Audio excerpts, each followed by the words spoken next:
So let's look at these sculptures.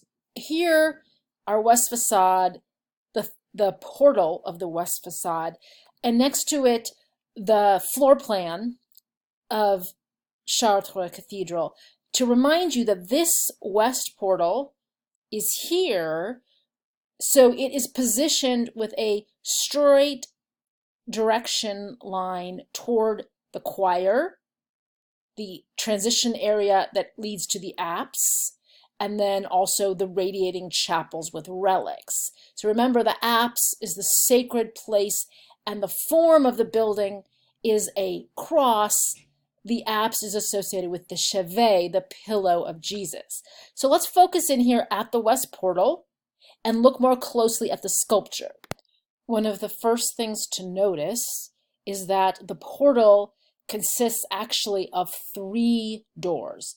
It's a triple portal, which is already the theme of more. It's dramatic, it's symbolic, since Christianity as a religion is about the notion of a trinity, a holy trinity, a Godhead that is God the Father, Jesus, and the Holy Spirit. You had already seen at the Romanesque pilgrimage church the stone portal become a site for meaningful sculpture. But what you're going to see now is that it is even more grandiose, even more ambitious. Sculpture will be added all along every possible area. And this expansion of the powerful portal as a focus of attention into a 3-part triple portal, this is looking back to the triumphal arch, which was a very common or a major art form that celebrated Roman emperors and their triumphs. This is the Arch of Constantine, which was the famous model for a triple arch. So this triple arch evokes the triumph of a king, a notion that goes back to ancient Rome, but is here turned toward the idea of Jesus as the king.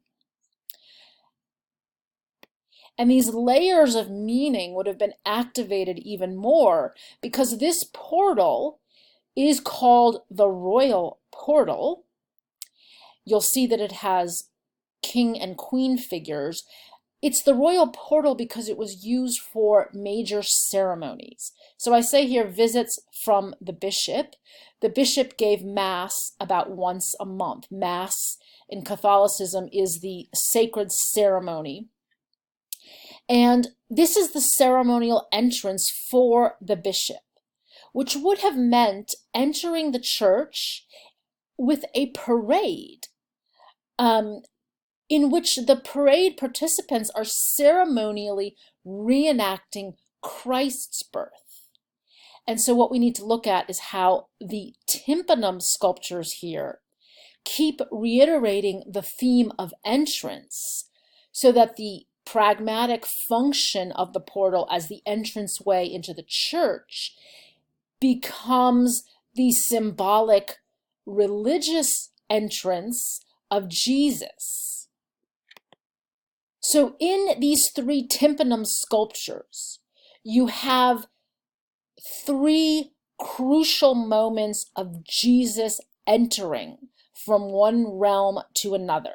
So you have here on the right, you see the close-up showing you the Madonna, which Madonna means My Lady, it's the Virgin Mary, and child Jesus, this is Jesus's entrance into the world, being born.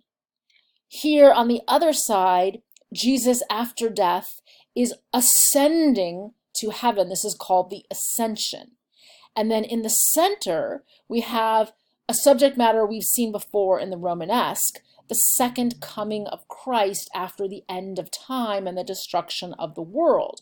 Jesus reemerging to judge and save in that body mandorla with the animals that represent the evangelists. One more word about how there's more decorative abundance and more complexity. That's one of the things that the more of the Gothic development is all about, more complexity. Look how now we have figures carved into the archivolts all around here, not just the tympanum and the lintel, also multiple jamb figures. So the archivolts on the side of Mary are symbols of knowledge, the liberal arts learning, to suggest that Mary is learned and wise. And then the symbols here, where Jesus ascends to heaven, the symbols are about the zodiac signs for the 12 months, so cycles of time.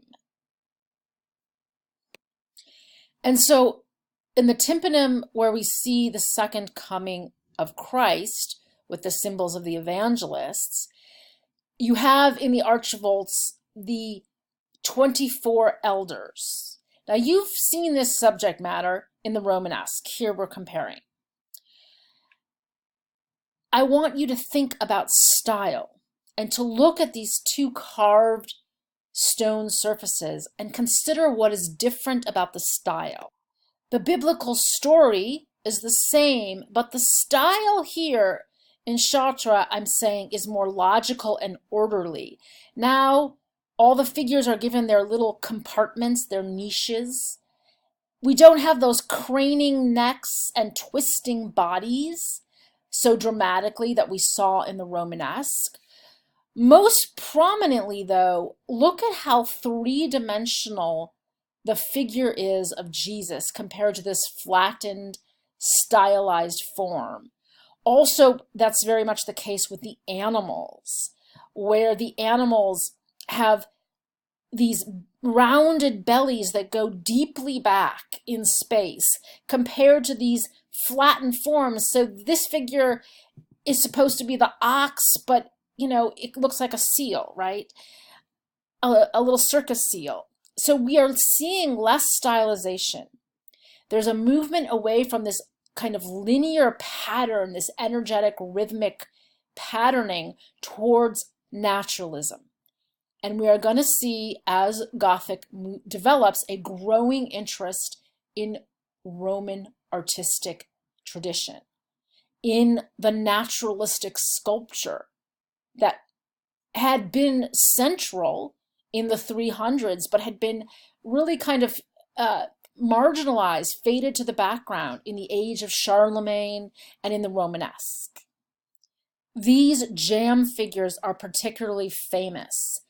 They're famous for their kind of grand, aloof, regal quality, which is appropriate for representing Hebrew Bible kings and queens, which enhances the royal portal's nobility.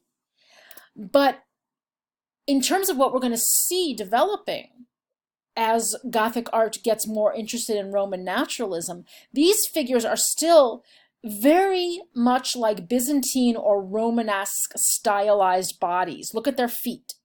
They float, they don't stand. Their shoulders are even forward. There's no sense of bodily movement whatsoever. I'm not sure there really are any bodies under the clothes. They seem like mannequins.